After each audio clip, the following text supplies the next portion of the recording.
విజయనగరం జిల్లాలోని వినాయక చవితి ఉత్సవాలను శ్రీ పైడితల్లి అమ్మవారి సిరిమాను సంబరాన్ని ఘనంగా నిర్వహించాలని రాష్ట్ర ఎంఎస్ఎంఈ సెర్ప్ ఎన్ఆర్ఐ వ్యవహారాల శాఖ మంత్రి కొండపల్లి శ్రీనివాస్ అధికార యంత్రాంగాన్ని కోరారు.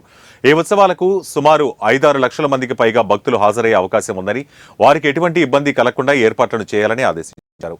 అక్టోబర్ 13, 14 తేదీల్లో విజయనగరం ఉత్సవాలు, 14, 15 తేదీల్లో శ్రీ పైడితల్లి అమ్మవారి పండుగ నిర్వహణపై జిల్లా కలెక్టర్ డాక్టర్ బిఆర్ అంబేద్కర్ అధ్యక్షతన కలెక్టరేట్ ఆడిటోరియంలో మొట్టమొదటి సమీక్షా సమావేశాన్ని నిర్వహించారు. పలువురి అభిప్రాయాలను తెలుసుకున్నారు.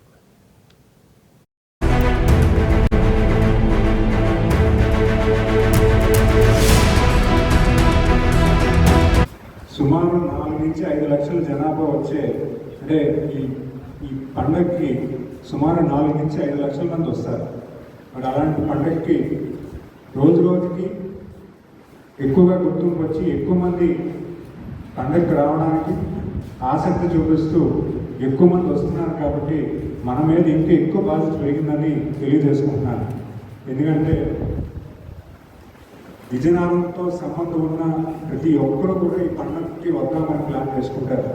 విదేశాల్లో ఉన్న వాళ్ళు, అలాగే పక్క రాష్ట్రాల్లో పనిచేస్తున్న వాళ్ళు, అలాగే మనకున్న చుట్టాలు, బంధువులు, అలాగే ఇక్కడ పుట్టి పెరిగి వేరే ప్రాంతానికి వెళ్ళిపోయిన ఉన్నటువంటి వాళ్ళందరూ కూడా ఎటు పరిస్థితుల్లో పండగకి ఇక్కడికి వచ్చి పండగలో అందరూ మన తోటి బంధువులతోని, స్నేహితులతో సరదాగా గడిపి సుఖ సంతోషాలతో ఒక మెమరీస్ క్రియేట్ చేసుకొని వెళ్ళే పండగ ఇది.